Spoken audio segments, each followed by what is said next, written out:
қазіргі күні күрделі жөндеуді қажет ететін мектептердің саны бір 20%-ның шеңберінде ғана. Баламның салмағы небәрі 27 келі.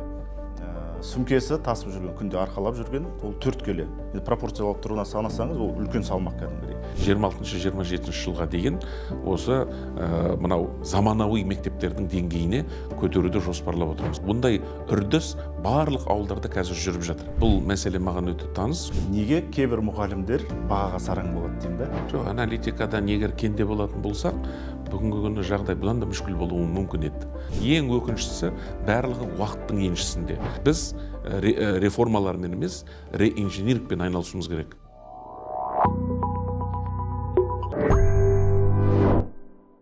Армағайын Бақ.кз ақпараттық порталының Мінбер жобасының кезекті шығарылымы. Бүгін бізде қонақта еліміздің бас педагогы, оқу арту министрі Ғани Бейсенбаев мырза. Аға, студиямызға қош келдіңіз, уақыт тауып келгеніңізге мың алғыс. Рахмет, қош көрдік. Талқылайтын мәселе өте көп. Бүгін көтеретін әрбір тақырып негізі бөлек подкастқа арқау болады. Сондықтан сауалдарымыз тым ұзын болып жатса, арасында бұған дейін айтылған дүниелер кездессе ренжімейсіз, келісіп алайық. О баста. Демек біз бұл мәселелерге басқа қырынан келдік деген сөз. Ендеше кеттік. Ғани Бектайұлы, соңғы уақыттары оңтүстік қалаларды, әсіресе Алматы тұрғындарын сілкініп жатқан жер әбігерге салуда. Осы орайда балабақша мен мектеп оқушыларының қауіпсіздік мәселесі ата-аналарды алаңдатады. Мектеп пен балабақша ғимараттарының сапасы соңғы рет қашан тексерілді? Келтірілген залал шығыны бойынша қандай да бір ақпарат бар ма? Жаман айтпай жақсы жоқ қой, енді жалпы мұндай жағдай бола қалса, тәрбиешілер мен мұғалімдердің дайындығы қандай деңгейде? Өте жақсы, жалпы өзіңізге белгілі. Былтыр біз мектептердегі, жалпы білім мекемелеріндегі қауіпсіздік мәселелеріне қатты ден қойылған болатындығын, соған байланысты 1 қыркүйекке дейін, 23 жылдың 1 қыркүйегіне дейін барлық білім мекемелерінде тиісті ережеге сай бүкіл қауіпсіздік құралдарымен қамтамасыз етілді. Бұл жаңа бейне камералармен, оның мына жедел ақпараттық орталықпенен қосылуы, лицензиялы күзет, жаңағы дабыл түймелері және турникеттер болатындығын. Енді келесі біздің одан кейінгі атқарған жұмысымыз бұл білім мекемелеріндегі қауіпсіздік тек қана мекемеге жаңағындай бір кездейсоқ адамдардың келуіне ғана емес, сонымен қатар өрт қауіпсіздігі бар, одан кейін жер сілкінісі бар, тағы да басқа қауіпсіздіктерге дайын болу үшін біз білім мекемелерінде жаттығу жұмыстарында мынау төтенше жағдайлар министрлігімен бірлесе отырып өткізген болатынбыз бірнеше рет. Соның нәтижесін кеше көрдіңіздер, жер қозғалыс кезінде білім мекемелеріндегі, әсіресе мектептердегі оқушылардың бірденен қауіпсіздік шараларын қолдануы желіде тарап жүргенін өзіңізде көрген боларсыз. Сондықтан бұл жағдай ары қарай да жалғасын табуда, яғни балаларды тек қана оларды тиісті қорғау құралдарымен ғана емес, жалпы білім мекемелеріндегі ұстаздардың, оқушылардың да өз-өзін қауіпсіздендіруге қатысты жаттығуларды орындауына қатысты көптеген іс-шаралар қабылданып отыр. Бұл тек қана оқу жаттығу жұмыстары ғана емес, сонымен қатар мынау сабақтың барысындағы немесе сыныптан тыс іс-шараларда да бұл мәселелерге тиісті ден қойылып отыр. Біз мына бір ай бұрынғы жер қозғалысынан кейін Алматы қаласындағы жалпы сол Алматы қаласындағы барлық білім мекемелерінде арнайы оқу жаттығу жұмыстарын тағы да бір қайтала жасаған болатынымыз. Соның нәтижесі кешегі зілзалада бірденен көрініс тауып отыр. Бұл жұмыстар ары қарай да жалғаса беретін болады. Жалпы біз өз-өзін қорғау, жалпы қауіпсіздікті қамтамасыз ету, мәдениетін қалыптастыруда да үлкен жұмыстарды жүйелі түрде үздіксіз жалғастырып отыратын боламыз. Сонда сынып сағатында белгілі бір мамандар келіп, мұғалімдерге де, сондай оқушыларға да өзінің біліктілігімен бөліседі ғой? Әрине, бұл жалпы кез келген төтенше жағдай кезіндегі жалпы мектеп оқушыларының колледж студенттерінің, мына білім мекемелерінің мамандарының өз-өзін сабырлы сақтау, тиісті жағдайға қатысты өзінің алгоритмдері бар, сол бойынша шараларды қабылдап отыру мәселесі барлығы қазір жүйелі түрде жүргізіліп отыр. Соған байланысты барлық мекемелер осы мәселені толықтай орындап отыр. Әлем озық технологиясымен жаңа жетістіктерімен жарысып жатқанда, еліміздің кейбір мектептері тозығы жеткен ғимараттардан зарын айтып, тиісті нәтижеге қол жеткізе алмай отыр. Осы тозығы жеткен мектептер жөнінде мен тек Алматыға қатысты айтып отқан жоқпын, бүкіл Қазақстан бойынша. Жалпы елдің журналистерінде қаперінде болатын дүние, оқу ағарту министрлігі 22 мыңнан аса білім мекемелеріне, оның ішінде 500 мыңнан жуық ұстаздар және 6 миллионнан аса балалардың жаңағы осындай білім тәрбие мәселесіменен үйлестіру жұмыстарымен алысады.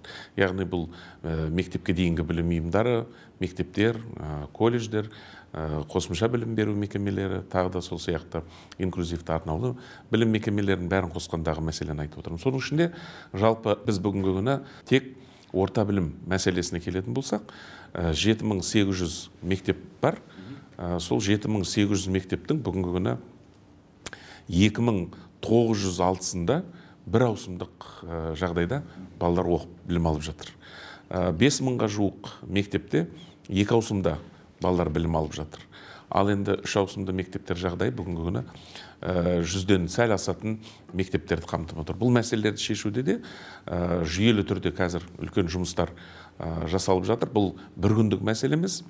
2019 жылы мемлекет басшысы осы мектептердің инфраструктуралық құрылымына қатысты тапсырма берілген. Содан бері қолға алынған үлкен деген жұмыстардың арқасында біздің бүгінгі күні мектептеріміздің жай күйі біршама жақсарып, көптеген мектептеріміз жаңа жабдықтармен қамтылып, көптеген мектептеріміз күрделі жөндеуден өтіп, қазіргі күні күрделі жөндеуді қажет ететін мектептердің саны бір 20%-ның шеңберінде ғана қалып отыр.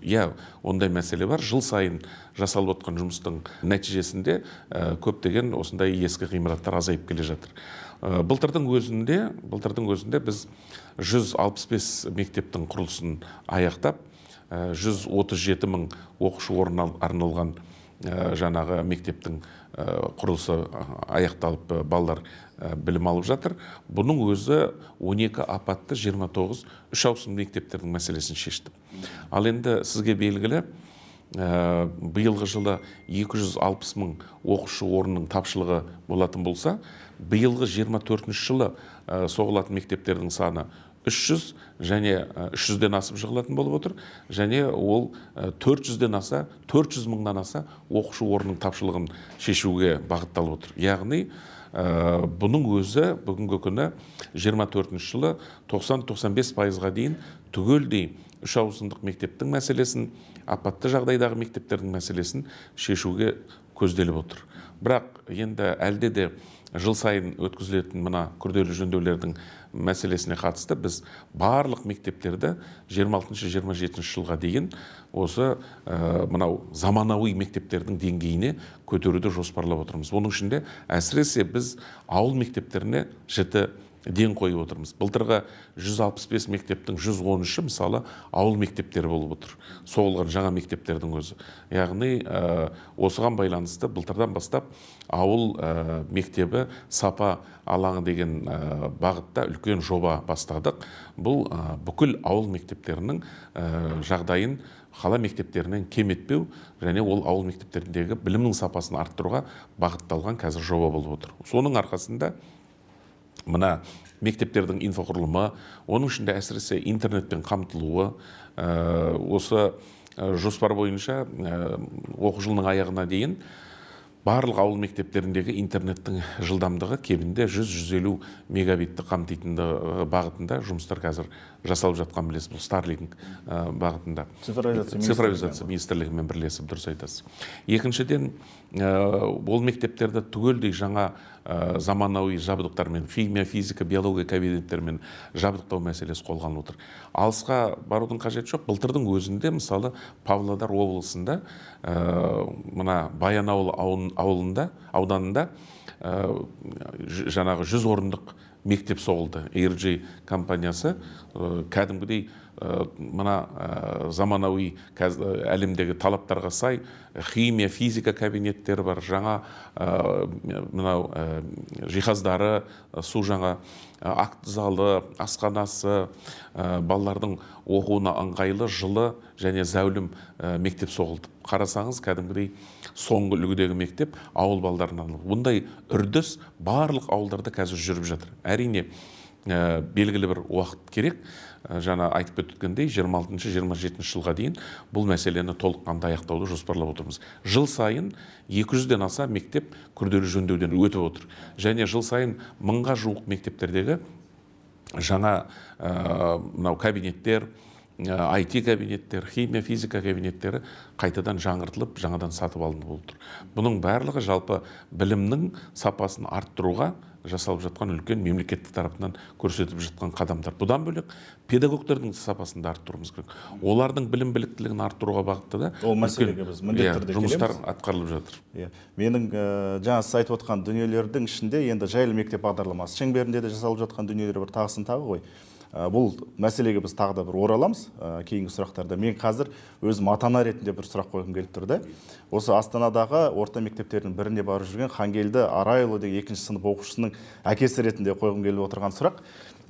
Баламның салмағы небәрі 27 келі. Сүмкесі тасып жүрген, күнде арқалап жүрген, ол 4 келі. Пропорциялап тұруына санасаңыз, ол үлкен салмақ кәдімгідей. Одан бөлек дене шынықтыру киімі бар, алып жүретін бірге. Одан бөлек ішіне ауыстыратын киімі бар, аяқ киімі бар міндетті түрде.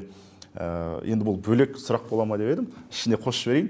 Осы аяқ киімін де ол алып кірген кезде, мектепте, үйден мектепке жеткен кезде кәдімгідей суық болып, оны сол жерде бірден киіп, суық табанынан өтеді. Ал ана ауыр сүмкесі кәдімгідей баланың өсуіне кері әсерін тигізеді, тік жүруіне кері әсерін тигізеді. Осы орайда сұрағым келгені, баланың денсаулығын ойлап жүрген адамдар бар ма? Менің баламда қазір бір қызым, бір ұлым осы мемлекеттік мектепте оқиды. Шындығын айтқанда, осы Астана қаласында кәдімгідей қарапайым 3 ауысымды мектепте оқып жатыр. Бірақ келесі жылы қосымша құрылыспенен ол мәселе шешілу жоспарланған. Сондықтан да бұл мәселе маған өте таныс. Өзім балаларымда дәл солай сумка арқалап, дәл солай жаңағы кітаптармен, оқулықтармен киімдерін алып барып жүргенге. Әрине, 3 ауысымдық мәселелер шешілгеннен кейін жалпы әрине мына әр мектептердегі әсіресе жаңа мектептер соғылып жатқан кезде де, оның кейін модернизациясы кезінде де міндетті түрде осы арнайы шкафтар алынып, балалардың сол әлемдік тәжірибедегі бар үрдіс өзінің тиісті киімдерін қалдырып кетуге мүмкіндік туғызу мәселесінде қарастырып жатырмыз. Жалпы мына бұл мәселе көбіне бастауыш сыныптарына қаттырақ келеді, жоғары сыныптардың оқушылары енді арқалап кете береді ғой. Олар енді барынша мықты. Ал енді бұл мәселені шешуде қазір біздің мамандар үлкен жаңағы жұмысшы тобын құрып талқылап жатыр. Бірнеше ұсыныстар бар. Мәселе шешіліп болғаннан кейін, нақты ұсынысқа келген кезде бұның да шешімі осы жайлы мектептердің, жалпы мектеп құрылысын, жалпы мектептердің барын жаңғырту процесінде де бұған да келеміз деген ойымыз бар. Жалпы ең бастысы баланың сапалы білім алуына қатысты үлкен шаруалар қабылданып жатыр. Және тағы бір биылдан бастап қабылданып жатқан үлкен жобаларымыздың бірі салауатты мектеп жобасын біз денсаулық министрлігімен бірлесіп қазір іске асыруды жоспарлап отырмыз. Бұл біздің балаларымыздың да жан-жақты денсаулығын қамтамасыз ету бағытындағы шаралар және оған қатысты мұғалімдердің де денсаулығына қадағалауымыз керек деп ойлаймын. Өйткені біздің оқушыларымыз салауатты болу үшін, мықты болу үшін мұғалімдерімізде жағдай тиісті болу керек. Осының бәрін кешенді түрде қарастырып, қазір денсаулық сақтау министрлігімен үлкен талқыдан өтті. Қазір бірлесіп бұйрықты қол қойып жатырмыз. Ол жоба іске асқан кезде сіз айтып отырған мәселелерді кешенді түрде шешуге мүмкіндік туады. Тағы да балама байланысты тағы бір сұрақ айтайыншы. Жаңағы дүниелердің бәрі қабылданып жатса, енді нұр үстіне нұр ғой. Бірақ неге кейбір мұғалімдер бағаға сараң болады деймін да. Өткенде онлайн оқып жатыр баламыз, мен де ауырып үйде қалып қалдым. Сол кезде біз орыс тіліне кәдімгідей көңіл бөлгенбіз. Отырып, сен ананы жатта, сен мынаны оқы, сабақта белсенді бол деп. сол жерде мен мына шетінде отырып онлайн оқып жатқан сабағына қарап жауап бер деп отырмын ғой енді шетінен жанашыр болып отырмын да, шыны керек. Сол сабаққа біз тыңғылықты дайындалдық. Орыс тілі пәні. Енді ол бойынша да біраз әңгіме құруға болады. Дегенмен де өте белсенді болды. Ақыр аяғында жаңағы онлайн күнделігін ашып қарасақ, жаңағы 6 балл қойыпты да. Бүкіл ата-аналардың айтатыны, неге ол 6 балл қояды, неге жаңағында 7 балл қояды, дайындығы күшті депші. Сондай кезде бір дұрыс бағытта бір рекомендация беріп жіберу керек пе екен деп ойлаймын да өз басым. Сіздің енді ниетіңіз де барлығы дұрыс қой. Кез келген ата-ана балаларымыздың жақсы бір нәтижеге қол жеткендігін қалаймыз. Бірақ осы жерде ата-ана ретінде біз кейде бұл мәселеге екі жақты қарау керек деп ойлаймын. Ата-ана ретінде қамшылай берудің қаншалықты қажет екендігін де ойлану керек. Әрине, бала ең бастысы жаттанды білімге емес, оның ертең өмірде пайдалануына көбірек мән беруіміз керек. Жалаң тек қана мынау үлкен жоғары баға қарай ұмтылу, ол бір көзқараспен өте ұтымды жақсы болып көрінгенменен мүмкін бұл жерде ең бастысы баланың тиісті өмірлік дағдыларын қалыптастырған дұрыс шығар. Ал енді әрине дәл осы жағдайда мен ұстаздарға айтқым келетіні балаларды көтермелеу, кейде балаларға шабыттандыру үшін белгілі бір жақсы бағаларды қою, ол нағыз ұстаздың өзінің қанына сіңген қасиеті болып есептеледі. Сондықтан балаларды шабыттандыруда, балалардың мәртебесін көтеріп, оның оқуға деген құштарлығын ашуда, меніңше кез келген мұғалім тиісті кезеңдерде бағадан тартынбау керек деп ойлаймын, және өзімнің әріптестеріме барынша бұл бағытта өте мұқият ұқыпты болғандығын өтінемін. Оқу ағарту саласына қайтып ойыссақ, 2022 жылы сіздер білесіздер деп ойлаймын, біздің үкімет пен Азия даму банкі арасында мектепке қолжетімділік бойынша зерттеу жүргізілген болатын. Сол зерттеудің негізгі факторының бірі бұл біздің қоғамды да алаңдатып жүрген мектеп санының жетіспеушілігі. Бекер обалы не керек, шаралар қолданылып жатыр, ауыз толтырып айтатын бастамалар да бар, бірақ мектептегі орын саны жетіспеушілік мәселесі де әлде бар екенін еске салғым келеді. Неге бұлай болып жатыр? Білім саласындағы аналитикадан кенде болып жатырмыз ба? Жоқ, аналитикадан егер кенде болатын болсақ, бүгінгі күні жағдай бұдан да мүшкіл болуы мүмкін еді. Аналитикалық мәселе өте дұрыс, соған байланысты. Мысалы, үш ауысымдық мектептер саны соңғы жылдар 3 есеге қысқарды. Апатты мектептердің жағдайы қысқарып келе жатыр. Бұл жоспарлы түрде уақытты қажет ететін, үлкен шығынды қажет ететін жобалар ғой.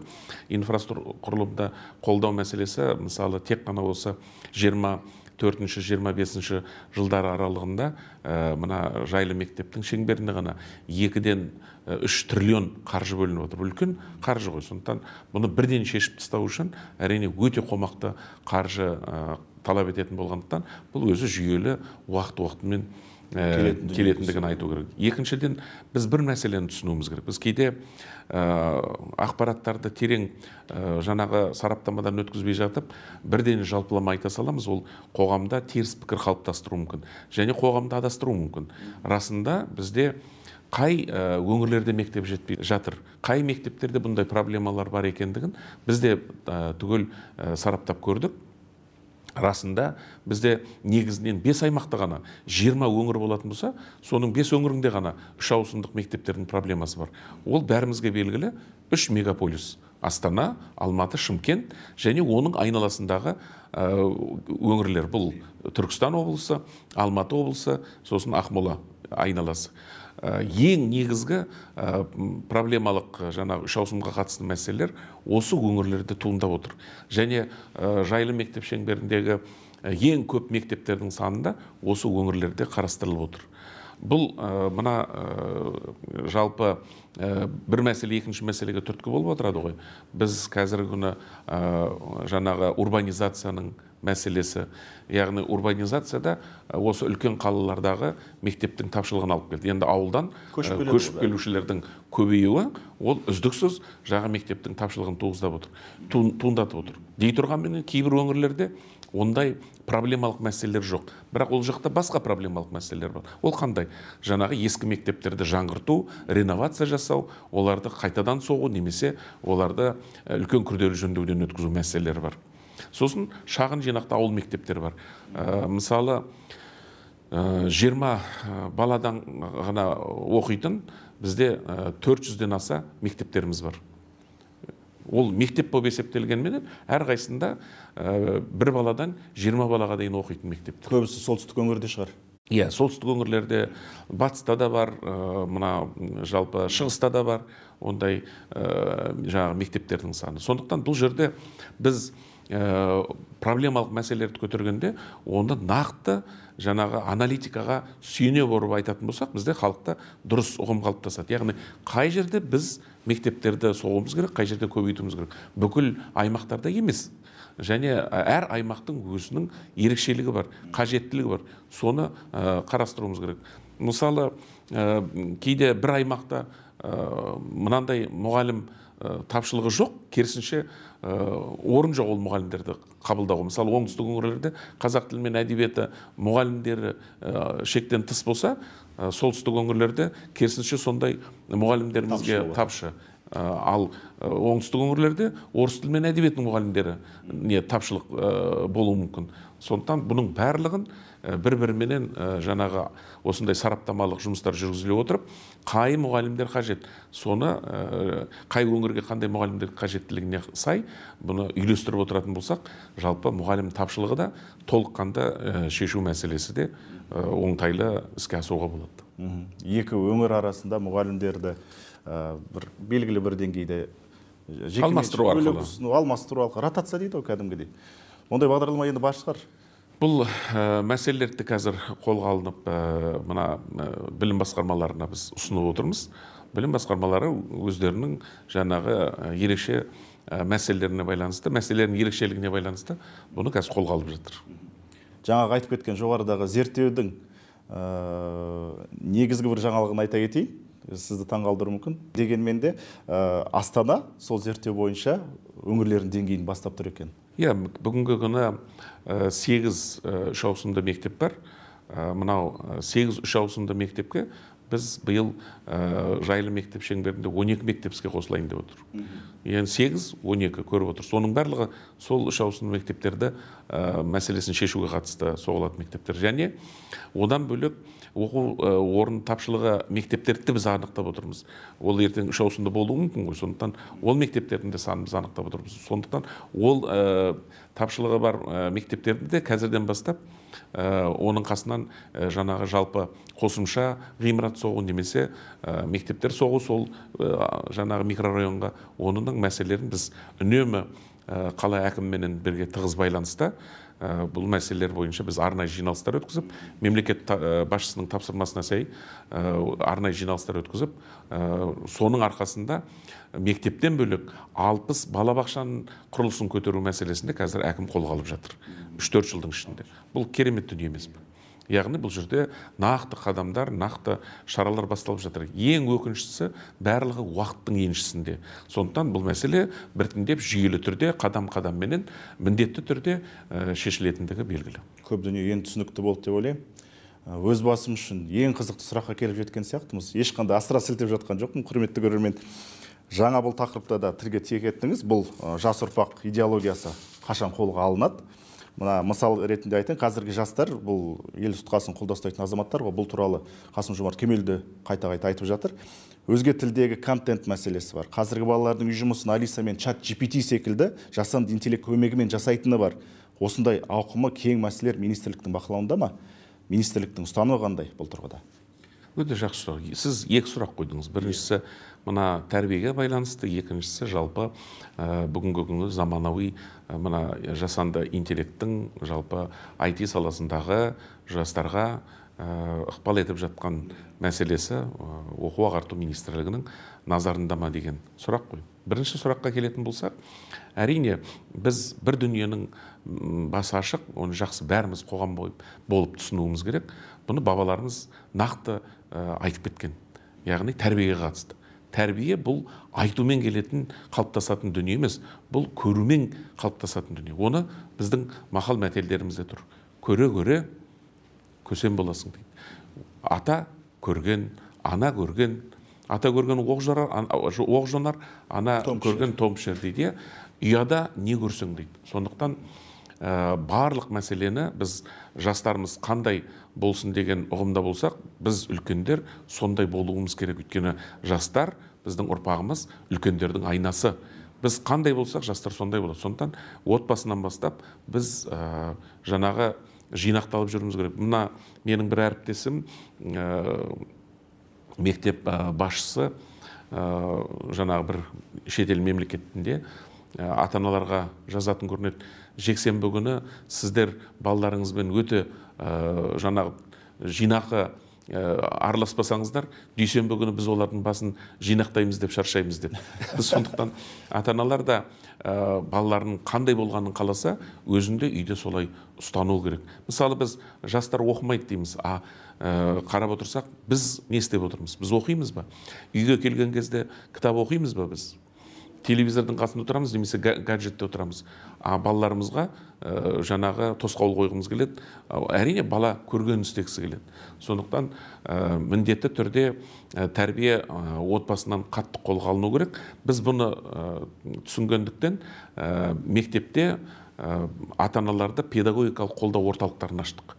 Яғни біз ата-аналарымызға балалармен қалай тәрбие жұмысын жүргізуді өзіміздің педагогикалық, психологиялық тәлім тәжірибеміздің шеңберінде бөлісу үшін осындай орталықтарға ата-аналарды шақырып тренингтер, семинарлар, курстар өткізіп жатырмыз.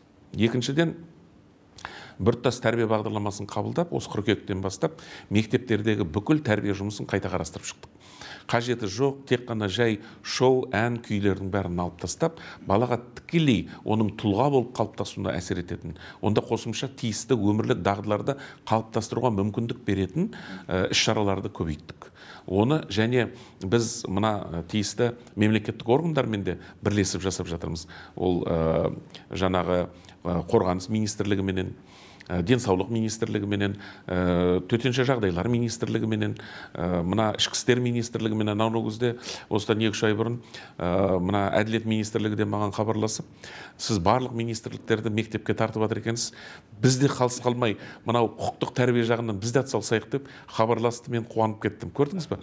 Бұл біз басын бастасақ, қоғам тартылады. Сондықтан барлығы қазір осы біздің балаларымыз мықты азамат тұлға болып қалыптасу жағында атсалысып жұмыс жасап жатыр. Енді бүкіл қоғамдық ұйымдар, ата-аналар да белсенділікті арттыру керек. Меніңше, ең болмағанда жылына бір рет әрбір ата-ана мектепке барып танысып, баласының жаңағы жай-күйімен білуі керек. Мен министр болсам да, қашанда жылына бір рет болса да, мен күнде баруыма болады, бірақ бір рет болса да баламның жағдайын білуге мектепті кіріп шығуды өзіме ата-ана ретінде міндет санаймын. Және үйде қолым қалт еткен кезде баламмен отырып әңгімелесіп, бірге кітап оқу, немесе шахмат ойнау, қанша қыруар жұмыстар болса да, әйтеуір уақыт тауып, бір 10-15 минут болса да балалармен пікірлесуді өзіме міндет санаймын. Өйткені ата-ана ретінде мен ең бірінші кезекте өзімнің балам үшін жауапты екендігімді ұмытпауым керек. 3.900.000 оқушым болса да. Отан отбасынан басталады ғой. Екінші, мынау жасанды интеллектке қатысты. Жуырда Англияда болып, осындай үлкен көрмеге қатыстып, сол жердегі біраз мамандармен тілдесіп қайттық. Біз жаңалықтардан шошынбауымыз керек. Әрине, кез келген дүниенің пайдасы мен зияны бірдей болуы мүмкін, бірақ біз оның пайдасына көбірек мән беріп, соны дамытуымыз керек та, зиянына тосқауыл қойып, одан қорғануымыз керек. Сондықтан оқу-ағарту министрлігі бүгіннен бастап мына бізде білім мазмұнымен айналысатын, тікелей айналысатын Ыбырай Алтынсарин атындағы ұлттық білім академиямыз бар. Соның ғалымдары қазір жұмыс істеп жатыр. Оқу бағдарламаларында оны қалай қарастыруға болады, жалпы сабақта қалай қарастыруға болады, пайдалануға болады деген сияқты. Өйткені енді көбіне сіздің қоймай кеттің сұрағыңыздың ішінде де болу керек еді. Мына қазіргі кезеңдерде жастар сол жасанды интеллектті мына көшіру мәселесіне, сабақта берілген тапсырманы сол жасанды интеллектке тапсыра салып, содан суырып алып жақсы баға алуға, жаңа талпынуға. Біз жастарды тыюдан гөрі, тыйым салудан гөрі, оны дұрыс бағытта қалай өзіне пайда келетін жағынан қалай пайдалануға болатындығын үйрететін болсақ, бізде ертең күні үлкен бір ұрпақ пайда болады. Мына елімізді алға сүйреп алып шығатындай мықты азаматтар пайда болады. Жалпы біз бүгінгі күні мына республикалық физика математика мектебіміз бар ғой. Соның мамандарымен бәрімен шақырып сөйлесіп, біз өздерін ұсынып отыр.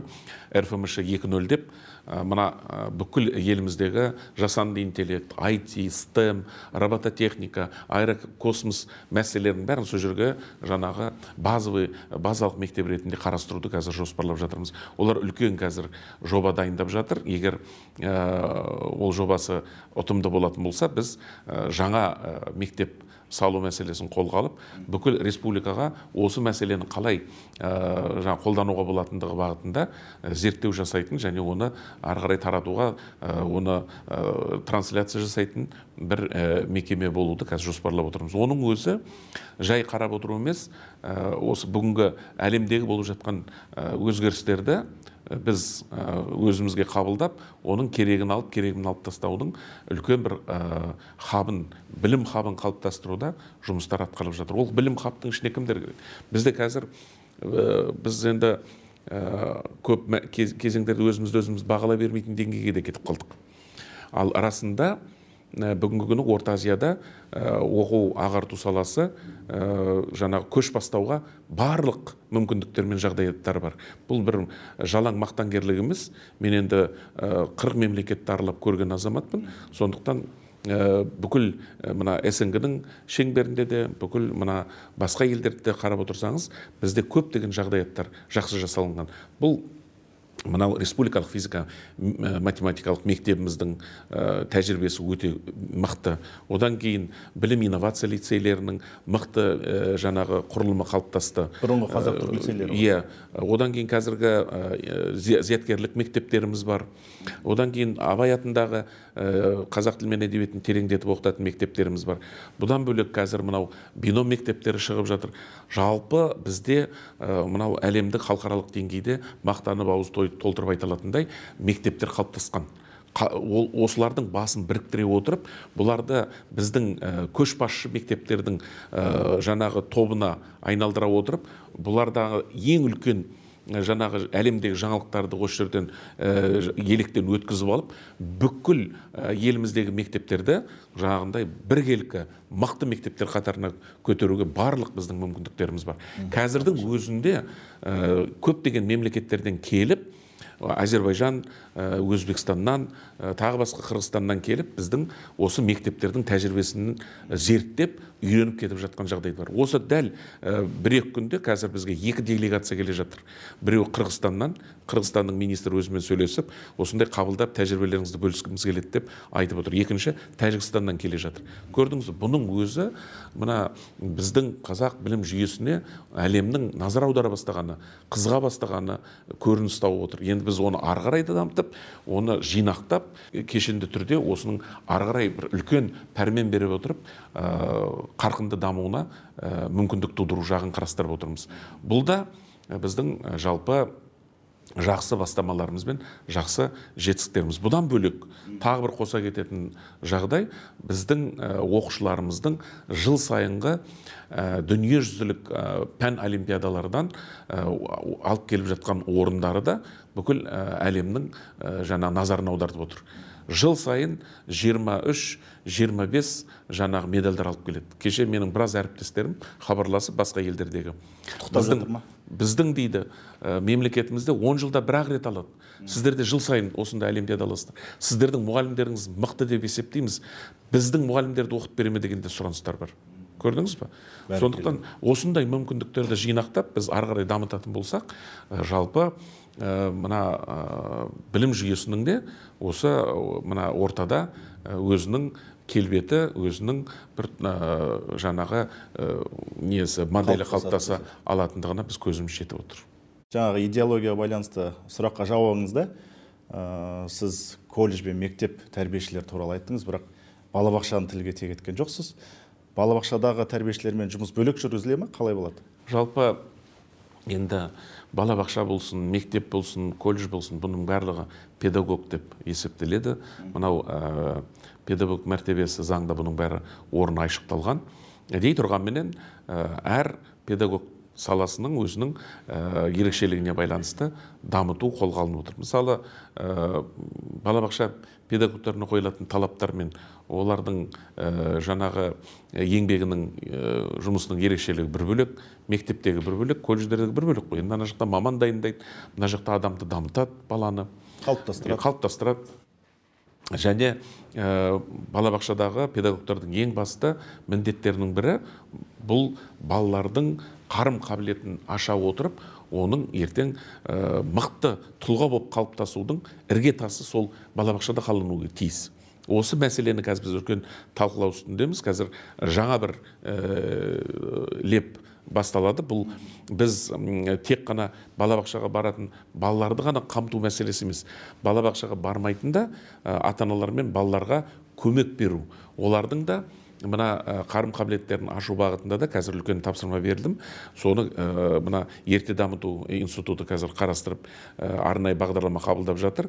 Ол іске асқан кезде біз үйінде отырып баласын тәрбиелеп жатқан ата-аналарға да педагогикалық, методикалық көмектерді көрсетіп, олардың балаларында кемінде аптасына бір рет сол балабақшаларға шақырып, біраз біздің мамандарменен жұмыс істеуді қолға алуды жоспарлап отырмыз.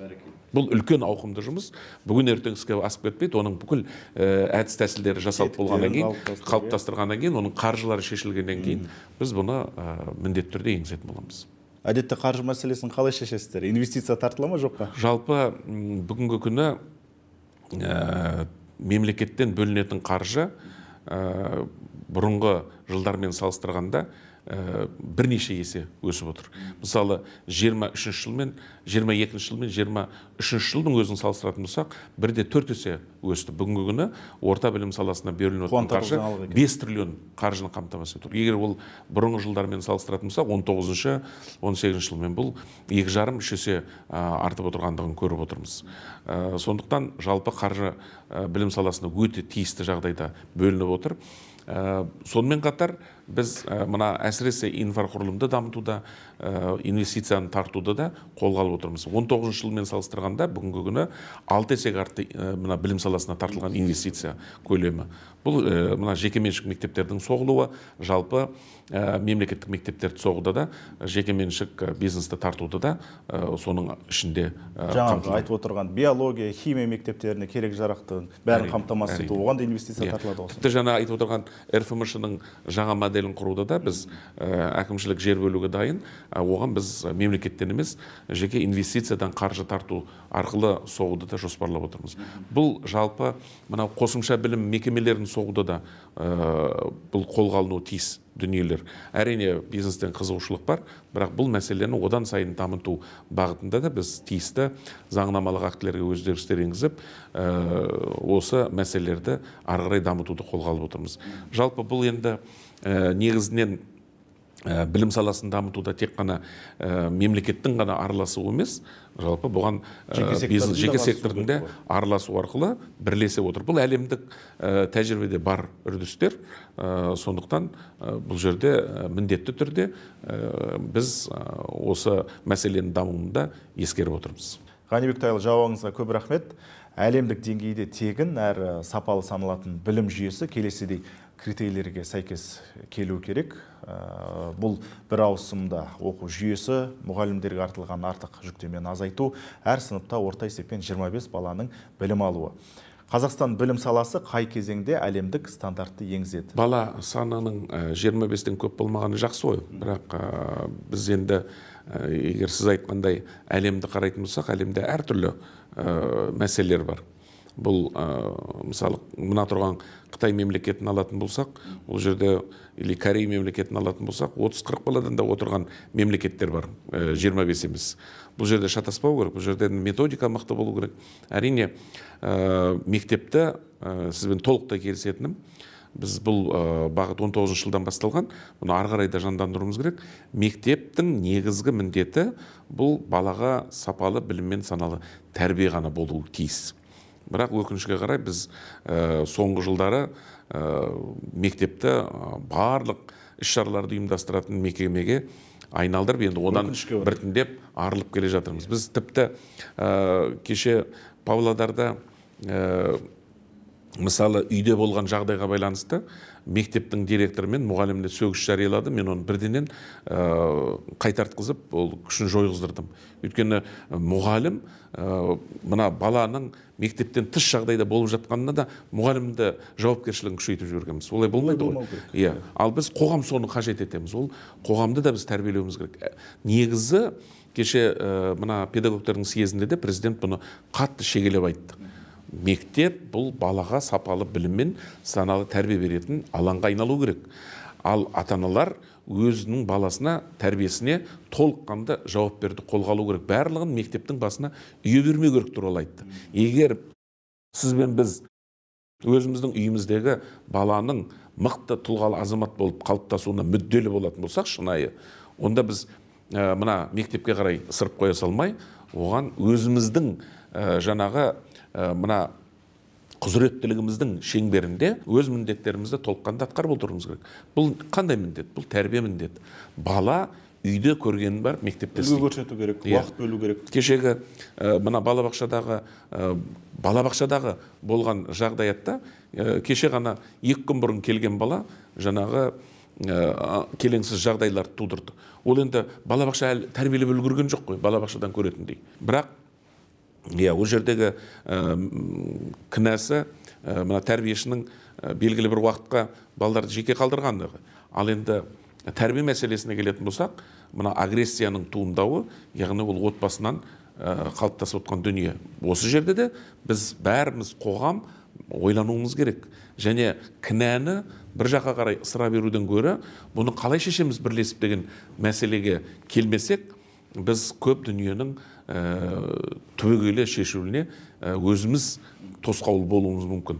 Ең бастысы біз кінәлау позициясынан бірлесіп жұмыс істеу, бірлесіп шешу мәселесіне келуіміз керек. Бірлесуіміз керек. Бізге жетпей отырғаны осы бірлік. Сондықтан оқу ағарту министрлігі бүкіл республикадағы мектептермен бірлесіп, біз ата-аналарға алғашқы қадам жасадық. Оны жаңа айтып кеттім, ата-аналарды педагогикалық қолдау орталықтарын ашып отырмыз. Міне біз дайынбыз сіздерге қолдауға, көмектесуге, ақыл кеңес беруге. Біз енді оқыдық қой 4 жыл педагог пенен психологиялық мамандықтың. Сондықтан біз онымен бөлісе аламыз, көрсете аламыз, үйрете аламыз. Енді ата-аналардың белсенділігі керек.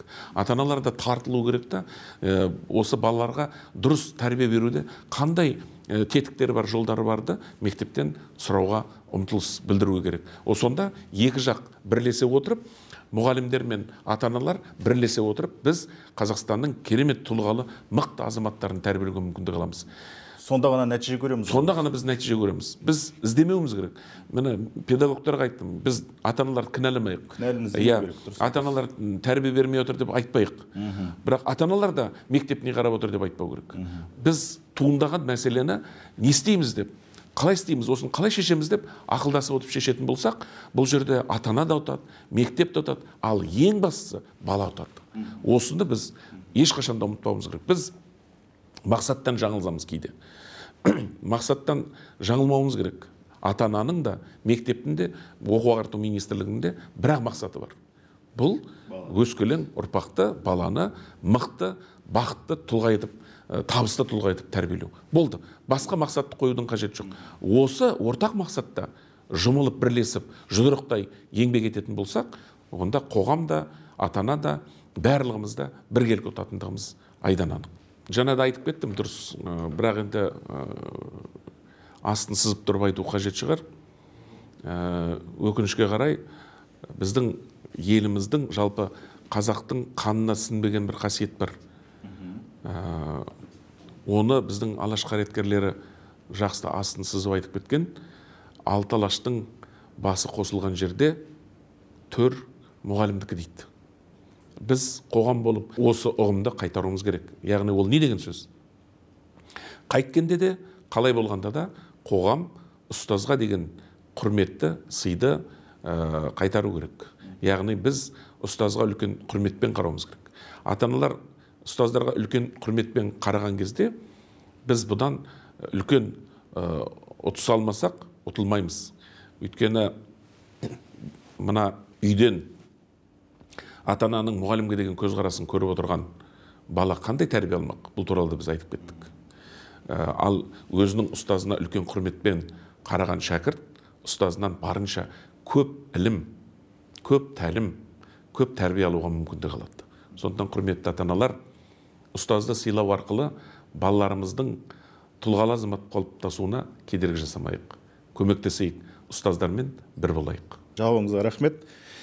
Осы бала санының өсуіне және жайлы мектептердің салынуына байланысты деректі айта кетейін, 2026 мен 27 жылы оқу жылына қарай 5000 мұғалімге қажеттілік туындайды екен. Жаңа өзіңіз де айтып кеттіңіз. Бұл мәселені шешу үшін соңғы жылдары қала әкімдігі педагогикалық мамандықтарға мемлекеттік білім беру тапсырысын бекітіп, 23 жылы оқытушылық мамандықтарға 900-ден астам грант бөлген де белгілі. Бұл мұғалім тапшылығы мәселесін толыққанды шешеді ме? Сапаға мән беріліп жатыр ма? Және де бұдан басқа тағы қандай шаралар қабылданбақ? Егер де ешқандай шара қабылданбайтын болса, 5000 мұғалімнің тапшылығы туындайтындығы белгілі. Бірақ жыл сайынғы қабылданып отқан шараның негізінде бұл мәселе 25-26 жылға дейін жаңағы түгелдей қамтылады. Өйткені біз ғылым және жоғары білім министрлігіменен мына педагог мамандарды дайындауда үлкен жоба қарастырып, бұл бағытта үлкен жұмыстар жасап отырмыз. Соның бір айшықты көрінісі Астана қаласына жетпейтін мұғалімдердің мәселесін шешуде мына Абай атындағы ұлттық педагогикалық университеттен арнайы осы Астана қаласына 200 мұғалімді дайындау мәселесі. Сосын біз бір нәрсені білуіміз керек. Бұл жерде мұғалім тапшылығы дегенде қай пән мұғалімдері деген мәселеге келуіміз керек. Көбіне бұл бастауыш сынып мұғалімдері.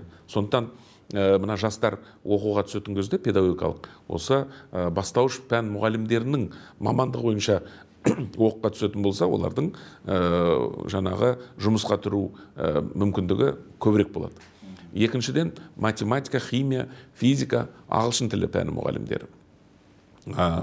Осы пәндерге де сұраныс көп. Біздің қазіргі тапшылық деп отырған мәселеміз осы пән мұғалімдердің шеңберінде ғана қалыптасып отыр. Әрине, бұл бағытта біз мынау боковой вход дейді, яғни мықты математик, бірақ педагог емес болса, ол педагогикалық жаңағы вуздан тиісті бір қысқа курсты өту арқылы мектепке жұмысқа тұру мәселесі, сол сияқты басқа тиісті мамандықтар бойынша да біз қазір осындай жолдарын қарастырып отырмыз. Екіншіден, жалпы қазір бұрынғы жылдары бітіріп кеткен жұмыста жоқ азаматтарды біз мына өрлеу ұлттық біліктілікті арттыру орталықтары бар, мамандарды дайындайтын. Сол жерден оқуға шақыру арқылы, олардың да біліктілігін арттыру арқылы жалпы мына мектепке тиісті жетпейтін мамандықтарға тартуға болады. Жалпы бұл бағытта жүйелі атқарылып жатқан жұмыстар бұл тапшылықтың болашақта болмауына барлық мүмкіндікті туғызуға жағдаяттар жасалған. Сондықтан біз айтып отырғандығымыз 5000 кадр жетіспейді, сонымен 5000 кадр жетіспейді деп қарап отырғандығы емес. Біз білеміз жетіспейтін. Жаңа бағана айтып кеттіңіз ғой, жоспарлауда кемшін тұс бар ма деп. Міне бұл жоспарлау деген сөз. 5000-ді біліп отырмыз. Білгендіктен осыған қатысты біз нақты іс-шараларды қабылдап отырмыз. Білім басқармаларымен бірге, жоғары оқу орындарымен бірге, және қайтадан бұл тапшылықтардың барлығы 20 өңірде емес қой. Бұл сіз айтып отырған жаңа 3 ауысымды мектептері бар, мектеп саны өсіп келе жатқан өңірлерде ғана туындап отырған мәселелер. Сұрай кетейінші, енді ғаламторда бар ақпарат шығар, дегенмен де қазір орташа есеппен жалақысы қандай мұғалімдердің? Ол ешқандай жасырын емес, біз бұны ресми де айтып жатырмыз. Мысалы 19 жылы орта есеппен мұғалімнің айлық жалақысы 190 мың болған екен. Бүгінгі күні 400 мыңға жуық болып отыр. Яғни 300 мыңның үстінде қазір орташа айлық жалақы. Енді дәл айта алмайын. Бұл енді мына жаңағы жүктемеге байланысты, одан кейін жаңағы қосымша қосылып отырған мына категорияға байланысты, ол модератор ма, сарапшы ма, зерттеуші ма, мастер ма, соған байланысты, шебер ма, соған байланысты қосылатын жүктеменің енді алып отырған медийный айлық жалақының орта шені осы 300 мыңның үстінде қарасты. Бұл 2,5 есе көтеріліп отырғандығын біз қазір көріп отырмыз. Сұраныстағы мамандықтардың бірі болып тұр ғой демек. Сұраныстағы мамандық, иә, барлығы өте жақсы. Жағдайын жақсартып жатсыздар. Жалақысы көтеріліп жатыр. Әрине, және сапаға мән беріліп жатыр ең бастысы. Және біз міндетті түрде өзіміздің педагогтардың білім біліктілігінің де артуына қатты ден қойылып жатыр. Егер де бұрын 5 жылда бір рет қана мұғалім тегін өзінің білім біліктілігін арттыратын болса, қазір ол 2 жылға қысқарып 3 жылда бір рет болып отыр. Оның өзі де мынау қазіргі жылдам өзгерістер заманында ұстаздың өзінің білім біліктілігін жиі шыңдап отыруға туғызылып отырған мүмкіндіктер. Жауабыңызға рахмет, Ғанибек Тайұлы. Мына сұхбаттарыңыздың бірінде мектеп қауіпсіздігіне жауапты қызметкерлерінің көбі шау тартқан азаматтар екенін алға тарттыңыз. Олардың төтенше жағдайда қауіпсіздікті тиісті деңгейде қамтамасыз ете алмайтыны туралы сөз қозғалды. Осыған байланысты Ішкі істер министрлігімен бірлесе жұмыстар жүргізіліп жатыр екен. Осы тұста көбіне егде жаста келетін азаматтардың мүддесін қорғағым келіп тұр өз басым. Онсыз да жалақысы аз, талабы көп емес жұмысқа білікті жастарды қалай тартпақсыз? Ол орынға барғысы келеді ме деген сұраққа жауап бар ма? Мен жаңа ғана ортақ мақсат туралы айттым. Білім саласындағы біздің негізгі мақсатымыз кім? Бала тәрбиесі. Бала тәрбиесі. Ал сіз бала тәрбиесін баланы сырып қойып, егде тартқан адамдардың мүддесін бірінші неге шығарып жатырсыз. Сондықтан ол зейнеттегі адамдар ғой, өзінің зейнетін алып отыр. Онда оның жаңағы мүддесін қорғау деген мәселе бұл жерде туындайды деп айта алмаймын. Бұл жерде ең бастысы біздің балалардың қауіпсіздігі. Біз содан келуіміз керек. Әрине, сіздің қойған сұрағыңыз көп адамға ұнап, дұрыс екен деуі мүмкін. Ал енді дәл сіздің қойып отқан сұрағыңызға баланың мүддесін әкеп қойған кезде, сіздің сұрағыңыздың мазмұны қалай көрінетіндігін өзіңіз де жақсы білесіз. Сондықтан біз ешқашанда бала мүддесін бірінші кезекте түсірмеуіміз керек. Бірінші орыннан түсірмеуіміз керек. Қандай жағдай болса да. Сондықтан министр ретінде мен кез келген шешім қабылдаған кезде бірінші баланың мүддесін қоямын. Содан кейін барып мұғалімнің мүддесі, одан кейін барып ата-ананың мүддесі, қалғандарының мүддесі olsun. Егер біз қоғам болып түгелдей баланың мүддесін бірінші қоймайтын болсақ, онда баланың қауіпсіздігі туралы сөзді несіне қозғаймыз? Жалпы біздің бабаларымыз мына баланың тәрбиесіне, баланың қауіпсіздігіне қатысты мынандай сөзді айтады. Өзіңіз де жақсы білесіз. Әке-шешелеріңіз, аталарыңыздан да естіген шығарсыз. Біздің бабаларымыз айтады: баламның табанына кірген тікен маңдайыма кірсін дейді. Оқу ағарту министрлігінің де ұстанымы осындай. Біз бірінші кезекте баланы қоюымыз керек. Содан кейін барып қалғандар. Сонда біз ортақ мақсатқа бірге жете аламыз. Ойымды түбегейлі өзгертіп жібердіңіз. Толыққанды қанағат алдым деп ойлаймын жауабыңыздан. Сондай-ақ мына білім бағдарламасының сапасын арттыру бойынша жұмыстар жүргізіліп жатыр дедіңіз. Күні кеше қазақстандықтар оқулық мазмұнын талқылауға қатыса алады деген ақпар да шықты. Бұл бағыттағы жұмыс қазір қалай жүргізіліп жатыр, қандай деңгейде, оқулықтар мазмұны қашан дұрысталады? Жалпы бір мәселенің басы ашық, және біз нақты түсінуіміз керек. Оқу мазмұны дегеніміз не? Оқу мазмұнына бірінші стандарт, оқу бағдарламасы, оқу жоспары және оқулық кіреді. Көріп отырсыз, төртінші оқулық. Енді оқулықтың мазмұнын, оқулықтың сапасын арттыру үшін ол бірінші стандарт өзгеру керек. Стандарттың сапасы артқаннан кейін соған тиісті бағдарламаның сапасы арту керек. Егер стандарт пен бағдарлама өте сапалы болатын болса, онда оқулықта сапалы жазылу керек. Бірақ оқулықтың сапалы жазылуына екі жағдаят әсер етеді. Тағы да мына стандарт пен бағдарламадан бөлек. Бірінші әсер ететіні бұл оқулық авторларының сапасы. Бүгінгі күні біздің зерттеуіміз бойынша оқулық авторларының орта жасы 65 екен. Яғни біз оқулық авторларын дайындамағанбыз. Енді біз мемлекет оқулық авторларын дайындайтын жаңағы жағдаяттарды қарастырып жатырмыз. Үлкен мәселе бұл негізі. Үлкен мәселе. Оқулық жазатын авторларымыз жоқ, біз оқулықтың сапасы туралы қалай әңгіме көтереміз?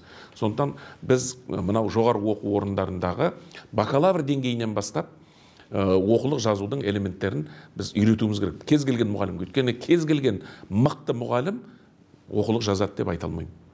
Өйткені оқулық жазу ол сабақ беруден бөлек үрдіс, бөлек ғылым. Оның өзінің талаптары бар, өзінің бір жүйесі бар. Сондықтан біз жоғары оқу орындарында мұғалімдердің барлығын бакалавр деңгейінде оқулық жазудың тетіктеріне, соның бірінші әріптеріне үйретуіміз керек. Ал енді оқулық жазатын адамдарды магистрлік деңгейде арнайы дайындауымыз керек. Бұл мәселемен ғылым және жоғары білім министрлігі келісіп отыр. Қазір үлкен өзгерістер осы бағытта пысықталып жатыр. Екіншіден, оқулықтың жазатын авторлардың пулы қалыптасты дедік. Ол жаңағы жоғары оқу орнын күтпей, мына Алтынсарин атындағы ұлттық білім академиясынан тапсырма берілді. Қазір болашақ оқулық авторларының пулын қысқа курстардан оқыту мәселесінде біз қарап отырмай бастап кеттік. Оның қазір бағдарламасы жазылып жатыр. Екінші, оқулық авторларының барлығы мықты сақадай сай болды делік. Енді тағы қандай тетік әсер етуі мүмкін сапаға? Бұл сол оқулықты сараптамадан өткізетін сарапшылардың сапалығына қатысты да. Әрине. Сондықтан бұл институтта қалыптаспаған толыққанды. Оны оқытатын жаңағы мекемелерде қарастырылмаған екен. Сондықтан біз бүгінгі күні жоғары оқу орындарда бұл мәселені де қазір енгізуді жоспарлап отырмыз. Және мына сапаны қамтамасыз ету орталығы, сапаны сараптау орталығы бар бізде, республикалық. Соның базасында болашақ сарапшыларды оқыту курстарын ұйымдастыруды да қазір қолға алып отырмыз. Яғни стандартымыз сапалы, бағдарламамыз сапалы. Енді сапалы оқулықты қайтпек керек деген кезде, осы екі тетікте мықты болған кезде, біздің қоғамға сапалы, халықтың көптен күткен оқулықтар келе бастайды. Яғни сіздің көріп отқандай сапалы мазмұн, сапалы оқулық болу үшін бұған жан-жақты кешенді жағдаяттар түзелген кезде барлығы түбегейлі түзелуі тиісті. Қазірдің өзінде біз стандарттар мен оқу бағдарламаларын толыққанды сараптамадан өткізіп, оған үлкен өзгерістер енгізілуде. Биыл толыққанды стандартпен оқу бағдарламасы бекітіледі. Келесі жылдан бастап жаңа оқулықтар жазу мәселесі қолға алынатын болады. Және де бүгінгі сұхбатымыздың соңғы сұрағына келіп жеттік. Толыққанды жауап беріп жатқаныңызға тағы да мың алғыс. Жақын арада орта білім саласында қандай реформаларды күтуге болады? Және бұл реформалар қандай мәселелерді шешуге бағытталған?